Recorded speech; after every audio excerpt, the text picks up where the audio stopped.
Jennifer Botsford is the Bureau Chief for the Bureau of Environmental Health Services at ADHS. She joined the Arizona Department of Health Services in 2005 after graduating with her Master's of Science in Public Health from Tulane School of Public Health and Tropical Medicine. Out of the 11 years with the program, she managed the Environmental Toxicology Program for 8 years. She has served on various technical advisory boards and work groups, such as the Arizona Panel on Emerging Contaminants and the Water Quality Assurance Revolving Fund Board. Jennifer served as the program director of the Arizona Biomedical Research for 6 years before returning in 2020 to the Bureau of Environmental Health Services. Myrna Motta is the office chief for the Office of Food Safety and Environmental Services at ADHS. She has a bachelor's degree in chemistry from the University of Texas at El Paso. She started her career at ADHS in the Public Health State Lab. She's worked in state service for 19 years in different roles, including the Lead Poisoning Prevention Program, the FDA Tobacco Compliance Program, managing the Smoke-Free Arizona Program, the Sunwise Skin Care Prevention Program, and the Marijuana Kitchen Inspection Program. Myrna became a registered sanitarian in 2018. Perfect. And then Myrna and Jennifer, if you want to share your screen, you can take it from here.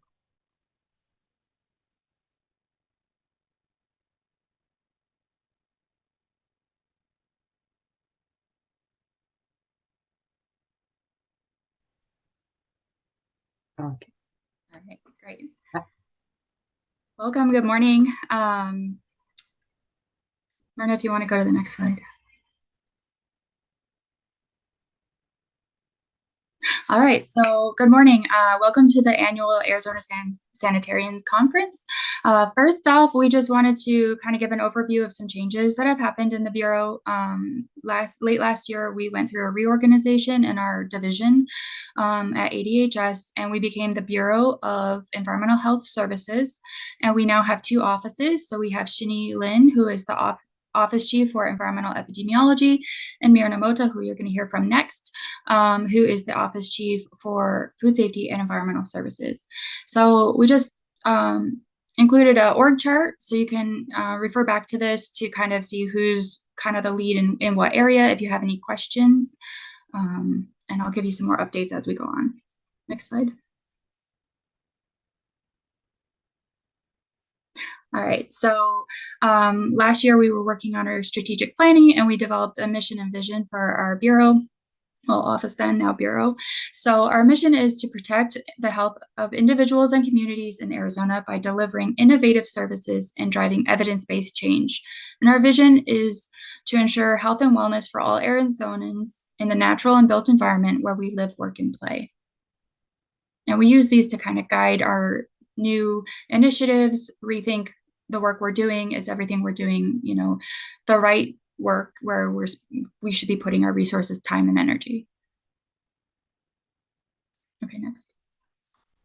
All right, so I'm just going to give a few updates on the environmental epidemiology side, and then I'll turn the mic over to Myrna, who will give you the updates on the food safety and environmental services side. So first off, I know if you guys are in Arizona, you probably noticed that this summer was a little hotter than usual.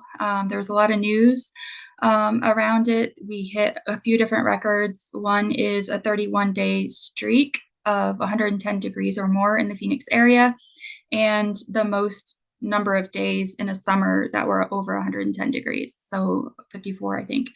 And as such, our governor issued a couple of things. One was a declaration of emergency during that long heat wave. And the other is at the end of the summer, she issued an executive order asking all of the state agencies to rethink how we're addressing heat, and if there's anything else we can do either collaboratively or within our own agencies to help protect our citizens from heat illness. So yesterday was our first heat summit. Our agency has actually been working around heat awareness since, I think, 2008, 2010. And I know Maricopa County and the city of Phoenix have been working on this since around 2005. So it's not a new topic that we're involved in, but we're taking a new approach. And so our summit yesterday, we had about 3 weeks to plan.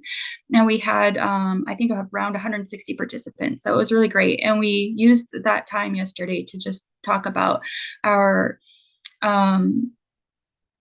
our priorities, like where do we want in the health realm, where do we want to focus our time and energy to address these issues, anything new we can do, any kind of legislative changes that might be needed. And it's a process we're going to use. It started off our process. We're going to do some work groups and finalize a report that we'll submit to the governor's office, and then they will issue a final report in March. So the next project I wanted to talk about is the WIN project. It's I'm going to forget the acronym. It is money that we get from EPA to do lead testing in schools and the drinking water. So we try to recruit schools all across Arizona, and we will pay for the sample collection and the lab analysis of drinking water samples to make sure that lead is not above or at the action level. If lead is found to be at or above the action level, we provide guidance on how the school might handle it. So far, it doesn't seem to be a water source issue or a holistic plumbing issue. It tends to be more of a fixture issue. So that's good news, and that it's low cost, and we can use our funds for minor repairs. So if it just means some welding needs to be redone or a fixture needs to be replaced, we can do that with our funds. The next program, we used to have a program called Environmental Toxicology Program. And several years back, our agency lost the funding from the Agency for Toxic Substances and Disease Registry. And this year we just reapplied for that grant, and we were funded. So we're starting that program back up again. And what this program aims to do is help citizens understand whether a site near them that may or may not be emitting chemicals, but they think it could be, they can ask us questions about that and whether or not it's impacting public health. And we will work with other agencies that are actually regulating those sites or collecting the data. And we do what's called a risk assessment on that data to determine if those levels of contaminants are at or above levels we think would harm public health. The team is also doing a health equity review of all of the health education materials and websites. So taking into consideration the language needs in our communities, as well as culturally sensitive messaging and health literacy. So, different people have different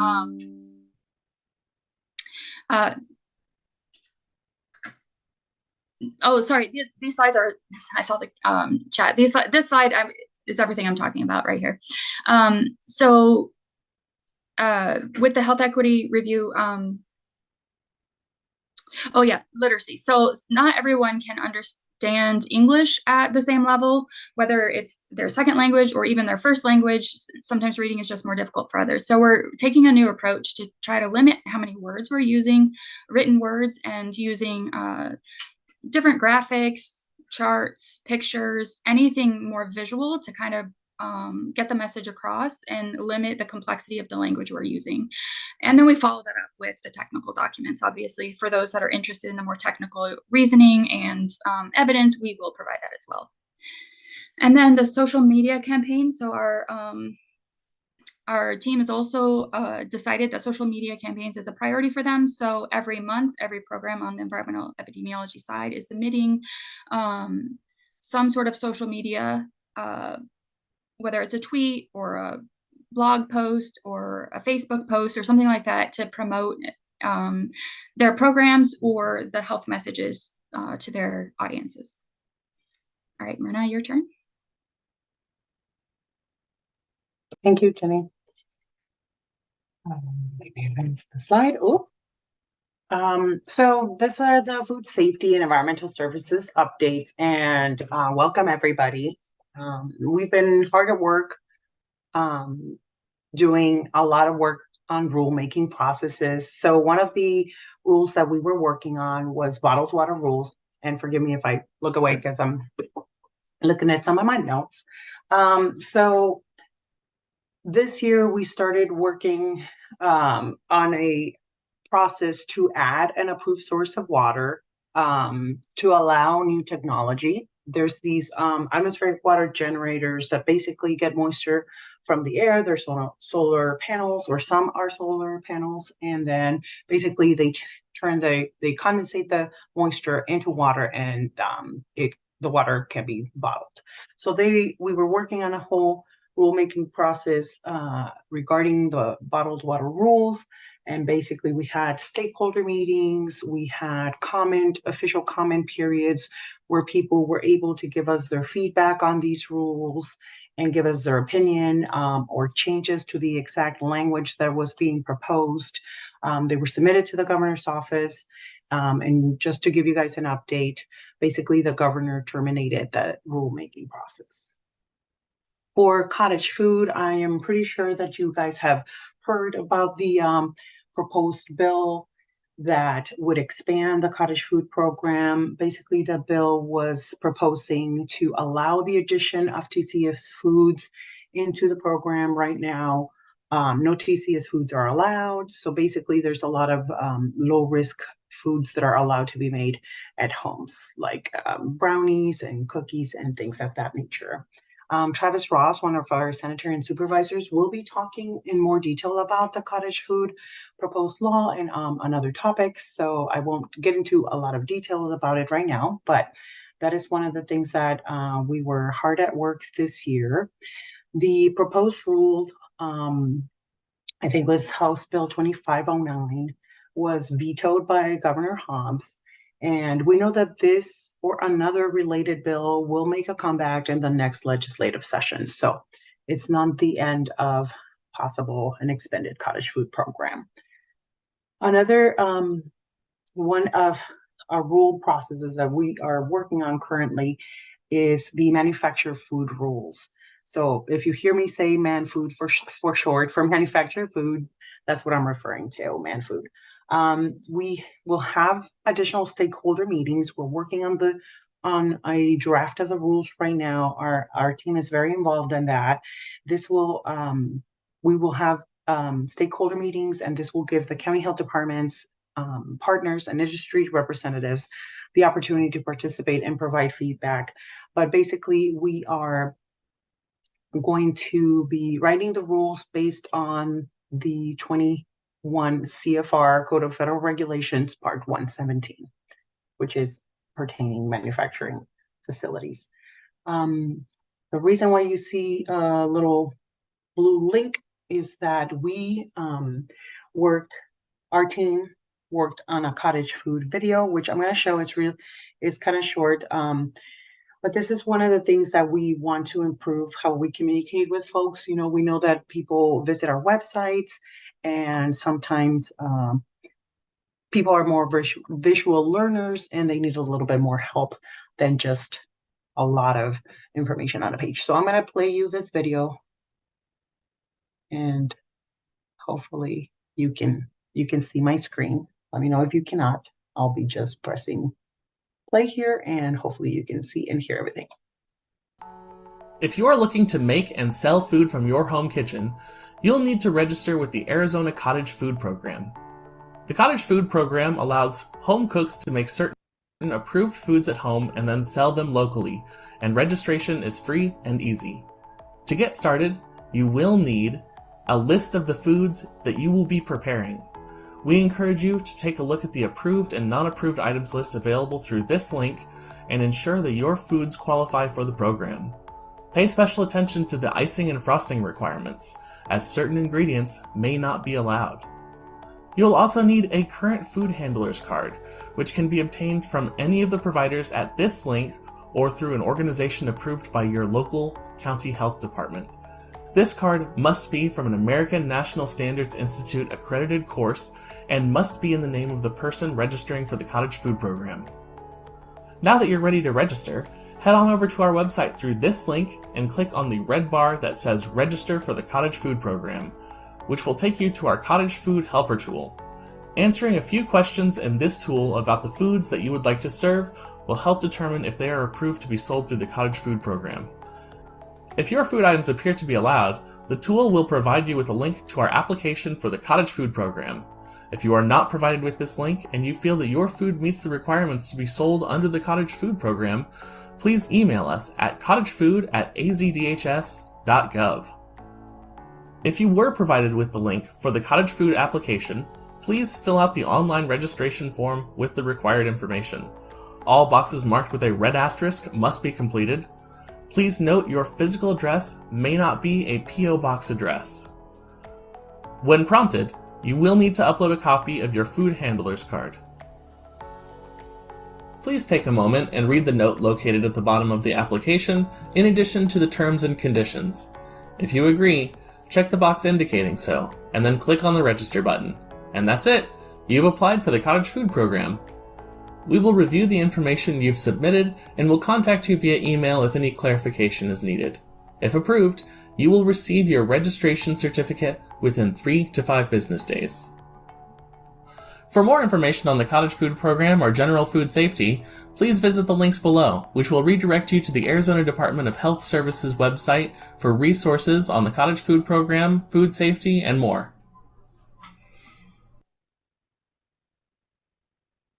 Right. So as you can probably tell, that was Jacob Van Diepen, who was speaking in the beginning of the conference. Thank you, Jake, for that awesome video. All right, so looking back at a few of our accomplishments this year, we have also been hard at work with standard work.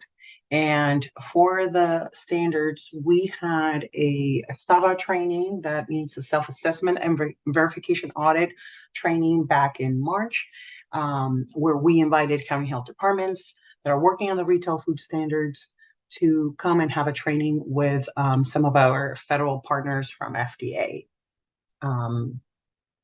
Also, for our program, inspectors have been hard at work taking the Man Food FDA training 190 and 152. Again, that's to be able to inspect manufactured food facilities, and they became credentialed FDA commissioned officers for food in Arizona. We're working towards conformance and retail program standards and manufacturing program standards. And this year we had an FDA internal audit and came into conformance with 2 additional food standards. And we have 2 more left. So the ones that we came into conformance with were standard 2 and 4, and we have 2 more left, which is standard 3 and 6. This year, we did receive the Manufactured Food Program Standard 3-year grant, which will allow us to continue our work on the manufactured food standards. And one of those things is actually manufactured food rules that I just mentioned, as it is one of the key components of the standards to be able to meet all the 10 retail food standards. Sorry, manufactured food standards. Okay. And looking forward, we are looking forward to strengthening partnerships, to building capacity. We want to strengthen our partnerships and communications with all the county health departments. We participate in the ADESA meeting to give updates related to ADHS. We participate in a foodborne task force. So we want to have that open communication with all the partners to be able to just come talk to us, let us know their concerns or anything that they want to talk to us about. Building capacity. We are planning some workshops with the FDA capacity grant that we have and the standardization program. We are hoping that one of our team members, Corey Skelton, gets standardized early next year, and therefore will be assisting county health departments to become standardized and assisting in that standardization process. We would like to increase the sanitarian workforce and hopefully work on rule changes that could allow us to maybe change the criteria to sit for the sanitarian exam to make sure that we continue to increase the sanitarian workforce. We want to become subject matter experts in the retail food program and manufactured food program standards. And that's pretty much my presentation, but I have one final thought that I would like to share with you. And that is that we are public health. So I feel like for most of my environmental health career, I never necessarily felt that I worked in public health. And maybe I'm sure I'm speaking from my own perspective, but that's just how it felt all those years, right? I'm sure our epidemiologists have always felt connected to public health, as they all know, obviously, that behind the data and the numbers that they work with every day, there are people connected, there are people affected by disease some way or another. It wasn't until I heard Dr. David Dijak, who's the executive director and chief executive officer of the National Environmental Health Association, NEHA, that I had the realization, or the confirmation, if you will, that environmental health is public health.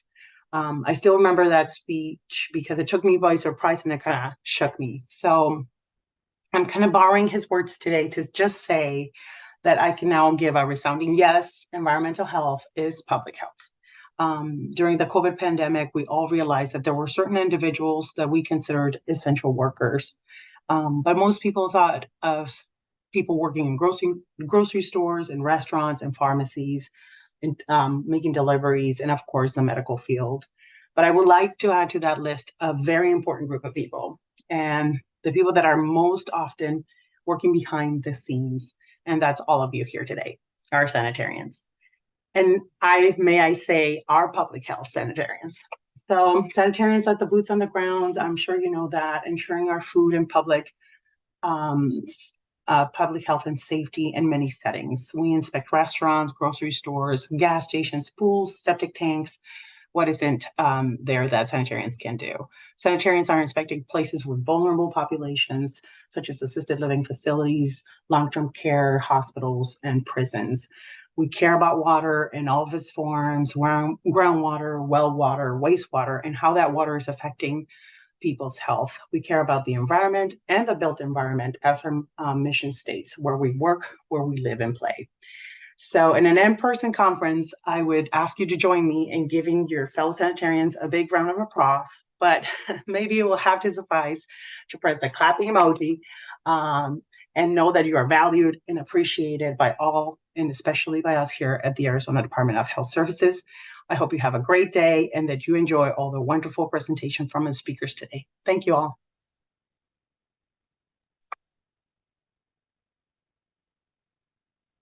Awesome. Thank you so much for your updates and for your presentation. I do believe we had a couple of questions in Slido. Let's see.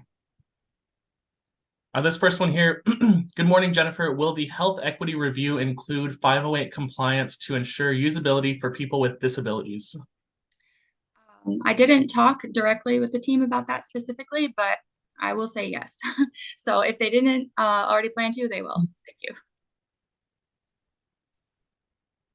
Has the bottled water rulemaking been permanently discontinued? Yes, that's correct. It's been terminated. So the rules will stay as they are at this point. Somebody asks, is the cottage food video available in Spanish? I can answer this one, and we are going to work to make a version in Spanish as well. Will any of the FDA trainings for food inspectors be offered again in the future? How do we find out about these trainings? So the FDA trainings, we usually are notified by either by Food Shield or one of our like our state liaison or somebody in the FDA. We can definitely share that information. Just let us know if your information, and we can share that. You can also be added to Food Shield if you work at the health department.